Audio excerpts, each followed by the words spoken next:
It's exciting. It's exciting because I have the ability to express myself.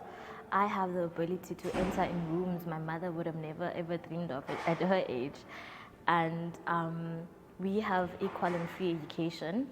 Um, all of those things add up to a somewhat great quality of life, but all of this is infringed upon by our government, and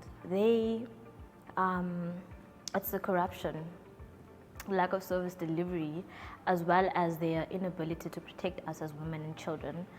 And it somehow makes the entire experience bittersweet because we have all these opportunities and all these rights and things, but we are unable to live our best lives because of them. So to be a young person in South Africa today is very exciting.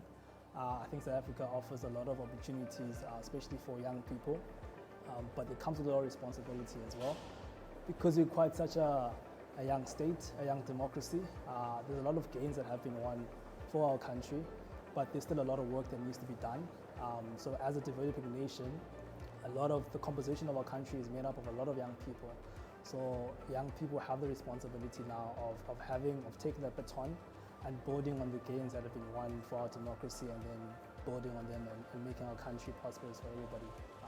Access to relevant and quality education for young people is of critical importance in terms of the young people's own personal growth, and also their contribution to our society and our country as a whole. So one of the key problems that we faced with as a country is our high unemployment rate. It's actually one of the highest in the world.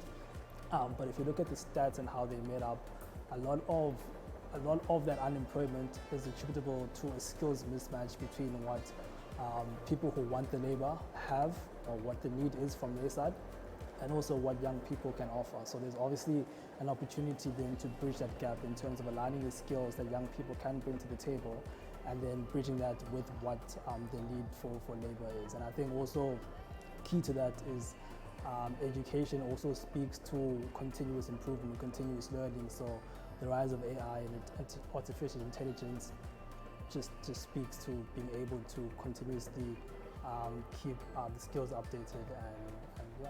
Being a youth in South Africa today, for me, feels like I have an access to opportunities, I have freedom of choice, liberation.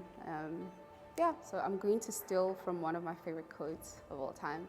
Education is the most powerful weapon to change the world, Nelson Mandela. And for me, I resonate a lot with that. I feel that quality education provides tools to change the world, to change the past. You know, the youth of 1976 didn't have the opportunities we have now, but because of them, we have them to change our present times and to change the future.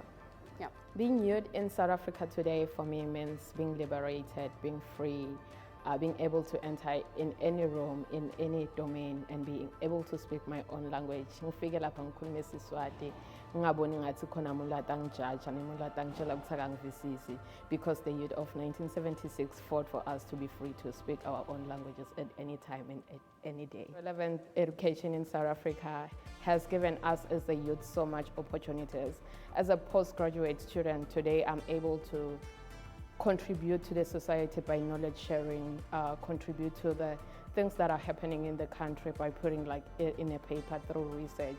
So I feel like relevant and quality education is so important, because today we're able to get access to so many opportunities. Although there's youth unemployment, but there's so many tech startups out there that are working towards helping the youth of South Africa in being equipped to do better and do more.